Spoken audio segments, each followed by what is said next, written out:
વાંકાનેર મોરબી વચ્ચે એક્સિડન્ટ।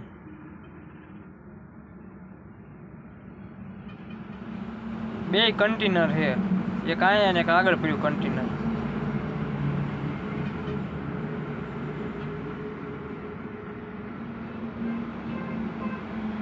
આ ડ્રાઈવરને કઈ થયું નહીં હોય,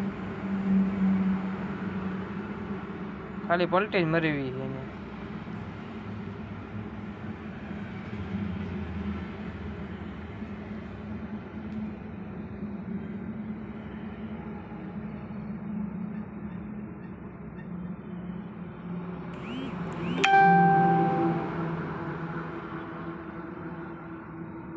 અરે આને પણ હાવ હુરાઈ દીધું હો, પણ ડબ્બો ઊંધો કરી નાખ્યો આખો।